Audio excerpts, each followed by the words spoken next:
आज 2025 पाकिस्तान को याद रखना चाहिए, कराची का एक रास्ता क्रीक से ही होकर गुजरता है। नाजरीन, आज हम आपको बताने जा रहे हैं उस फिजाई ताकत के बारे में जो पाकिस्तान की आंख और कान साबित होने जा रही है।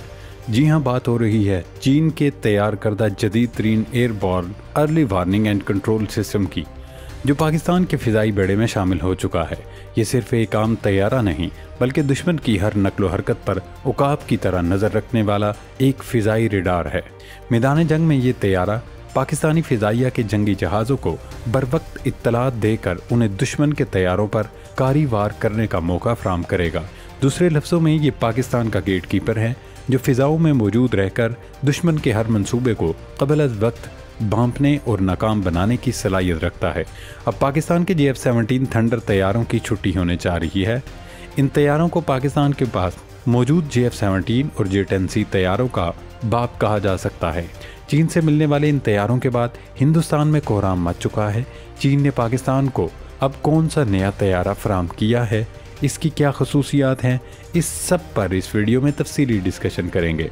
ऑपरेशन बुनियाद और मरसूस की कामयाबी और ऑपरेशन सिंदूर की नाकामी के बाद भारतीय एयरफोर्स चीफ लगता है दिमागी तवाज़न खो बैठे हैं।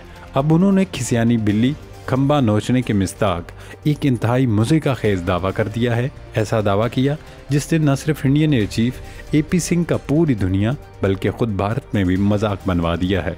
इंडियन अवाम भी समझ गए हैं कि भारतीय सर्विसेज चीफ मोदी सरकार का माउथ पीस बने हुए हैं। उन्होंने निराला दावा किया कि इंडिया ने ऑपरेशन सिंदूर के दौरान पाकिस्तान के 6 लड़ाका तैयारे मार गिराए। जब प्रेस ब्रीफिंग के दौरान सहाफ़ी ने उनसे पलट कर सवाल किया तो मौसूफ के पास कोई जवाब नहीं था और वो बस आएँ बाएँ शाएँ करते रहे। भारत ने एक बार फिर पाकिस्तान के खिलाफ प्रोपेगेंडा शुरू कर दिया है, जो जाहिर कर रहा है कि इंडिया एक बार फिर पाकिस्तान के खिलाफ फॉल्स फ्लैग ऑपरेशन की तैयारी कर रहा है। इंडियन वज़ीर दिफा राजनाथ सिंह ने पाकिस्तान को धमकी दी है कि हम पाकिस्तान की तारीख और जोग्राफिया बदल देंगे। उन्होंने इल्ज़ाम लगाया कि पाकिस्तान सरक्रैक के इलाके में अपने इंफ्रास्ट्रक्चर को बढ़ा रहा है। राजनाथ सिंह की खोखली धमकियों पर पाकिस्तान क्या रद्द-ए-अमल दे, इससे पहले भारत फ़ौज के साबिक जनरल बख्शी ने ही राजनाथ सिंह को खूब लताड़ा। जनरल बख्शी ने लाइव प्रोग्राम में वज़ीर दिफा राजनाथ सिंह को खरी खरी सुना दी। उन्होंने कहा, बयानबाजी के बजाय अगर भारत सरकार दिफा के मैदान में अमली काम करे तो कौम को यूं रुस्वा न होना पड़े। नाजरीन, मशरिक़ी वस्ता से खबर शामिल करते हैं जहां फ़लस्तीनी मुज़ाहमती तंजीम हमास ने अमरीकी सदर डोनाल्ड ट्रंप का 20 नुकाती गज़ा अमन मंसूबा बड़ी हद तक कबूल कर लिया है। हमास ने अमरीकी सदर डोनाल्ड के गज़ा जंगबंदी मंसूबे पर अपना जवाब जमा करा दिया।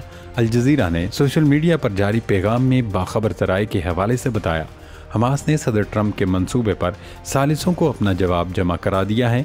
हमास ने ट्रंप मंसूबे पर रद्द-ए-अमल देते हुए अपने ताज़ा बयान में कहा कि वो इसराइल की गज़ा पर जंग ख़त्म करने और इसराइली फ़ौज के मुकम्मल इनखला के बदले तमाम इसराइली कैदियों को रिहा करने के लिए तैयार है।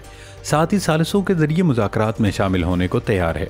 हमास ने टोनी ब्लेयर को निगरानी सौंपने की मुखालफत करते हुए कहा, वो गज़ा की इंतज़ामिया ऐसे आज़ाद और गैर जानिबदार इदारे के हवाले करने पर राज़ी है जो फ़लस्तीनी टेक्नोक्रेट्स पर मुश्तमिल हो। इस इदारे की तश्कील कौमी इत्तफ़ाक़ राय और अरबो इस्लामी हिमायत की बुनियाद पर की जाएगी। सीनियर हमास रहनुमा मूसा अबू मरज़ूक ने वाज़े किया कि इसराइली कब्ज़ा ख़त्म होने से पहले हमास गैर मुसल्लह नहीं होगी। अब एक तरफ हमास लचक दिखाते हुए मामला ख़त्म करने के लिए तैयार है, लेकिन दूसरी तरफ अमेरिका एक बार फिर धमकियों पर उतर आया है।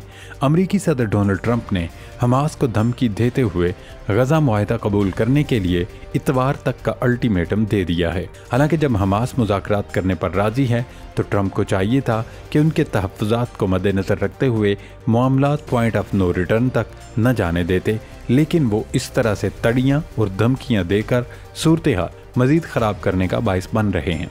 ट्रंप ने हमास को आखिरी मौका देते हुए कहा कि हर मुल्क इस पर दस्तखत कर चुका है। अगर इस आखिरी मौके के बावजूद भी मुआहदा तय नहीं पाता तो हमास के खिलाफ ऐसा क़यामत खेज़ तूफ़ान टूट पड़ेगा जो उससे कबल किसी ने नहीं देखा होगा। जहाँ तक ट्रंप की इन गीदड़ भभकियों या धमकियों का ताल्लुक है तो ये महज खाली खोली धमकियाँ हैं जिससे हमास को डराया धमकाया नहीं जा सकता, क्योंकि हमास के मुट्ठी भर सरफरोश पिछले 2 साल से अपनी जान हथेली पर रखकर इसराइली जुल्म, जबर, दहशत और बर्बरियत का सामना कर रहे हैं, लेकिन इस्तकामत के साथ अपनी ज़मीन और मकसद से जुड़े हुए हैं। नाजरीन, अब बात करते हैं राजनाथ सिंह की। बौखलाहट की शिकार मोदी सरकार के वजीर दिफा राजनाथ सिंह ने पाकिस्तान के खिलाफ हर्जा सराई करते हुए खोखली धमकियां दी हैं। ये जहर फिशानी भारतीय वजीर दिफा ने गुजरात में फौजी अड्डे के दौरे पर एहलकारों से खिताब में की। भारतीय वजीर दिफा ने कहा कि अगर पाकिस्तान ने सरक्रैक सेक्टर में कोई कार्रवाई की तो उसकी तारीख और जोग्राफिया दोनों बदल देंगे। उन्होंने ये झूठा दावा भी किया कि पाकिस्तान सरक्रैक के इलाके में अपनी अस्करी मौजूदगी और इंफ्रास्ट्रक्चर में इजाफा कर रहा है।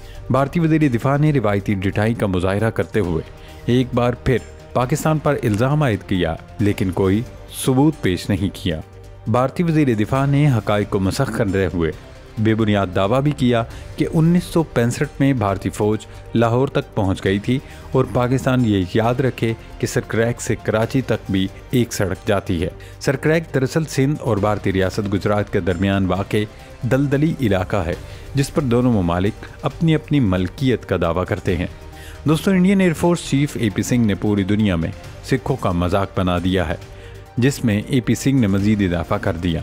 उन्होंने मुझे खैज़ दावा करते हुए कहा कि मार्के हक के दौरान भारत ने पाकिस्तान के 5 F-16 और 1 JF-17 थंडर मार गिराया। कहते हैं ना कि झूठ बोलने के लिए भी अकल का इस्तेमाल करना चाहिए।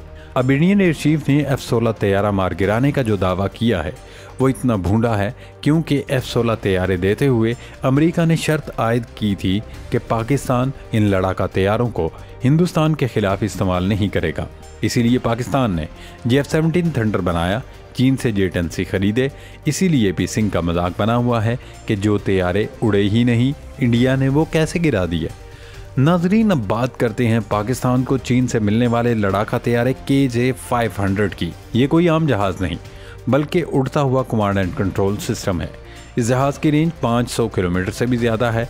ये आपको वक्त से पहले बता देता है कि कौन सा जहाज़ आ रहा है, इस पर किस किस्म के मिसाइल हैं, किसको लॉक करना है और कब फायर करना है। इसके अंदर सिर्फ रेडार ही नहीं, बल्कि पूरा कंट्रोल सेंटर होता है। 5th जनरेशन तैयारों को कंट्रोल करने के लिए ऐसे सिस्टम्स लाजमी होते हैं। इसकी सबसे बड़ी ताकत यह है कि ये 360 डिग्री में निगरानी कर सकता है। बाकी अवैक्स में ये सलाहियत मौजूद नहीं। इसके 3 रेडार मुसलसल घूमते हैं और ये किसी हद तक स्टील टेक्नोलॉजी को भी ट्रेस कर लेता है। अब वो अमरीकी साख्ता F-35 हो या फिर फ्रांसीसी राफेल। अब सवाल ये है कि पाकिस्तान चीन से J-35 लेने जा रहा है, तो फिर ये KJ-500 लेने की ज़रूरत क्यों पड़ी? तो इसकी वजह उसका जहाज़ के साथ कमांड एंड कंट्रोल सिस्टम होना है। दरअसल J-35 को रियल टाइम डेटा और कंट्रोल की ज़रूरत है, जो KJ-500 फ्राहम करेगा। यही वजह है कि चीन ने J-35 के साथ KJ-500 भी ऑफ़र किया था और पाकिस्तान ने इस पर फ़ौरन आमादगी जाहिर कर दी थी। भारत के साथ हालिया जंग में J-10C से फायर किए गए मिसाइलों का राफेल तैयारों को पता ही नहीं चला। वजह यह थी कि पाकिस्तान ने भारत का रेडार जाम कर दिया था।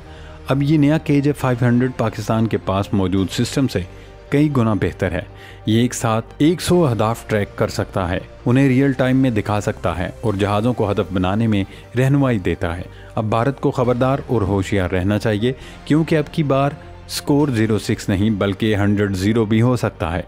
नाजरीन, पाकिस्तान और चीन के बढ़ते हुए दिफाई ताल्लुकात अब महज हथियारों की खरीदो फरोख्त तक महदूद नहीं रहे, बल्कि ये एक मुश्तरका हिकमत अमली की शक्ल इख्तियार कर चुके हैं।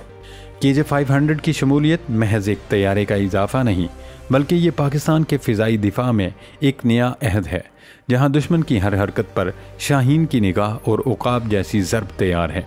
भारतीय चीफ के झूठे दावे और वज़ीर दिफा की खोखली धमकियाँ इस बात का सबूत हैं कि भारत अंदरूनी दबाव और मायूसी का शिकार है। हकीकत यह है कि अब फ़िज़ाई जंग का नक्शा बदल चुका है। भारत चाहे जितना शोर मचाए, ज़मीनी हकीकत यही है कि अब फ़िज़ा का तवाज़न यकसर पाकिस्तान के हक़ में झुक चुका है। अल्लाह रब्बुल इज़्ज़त पाकिस्तान का हामी और नासर हो।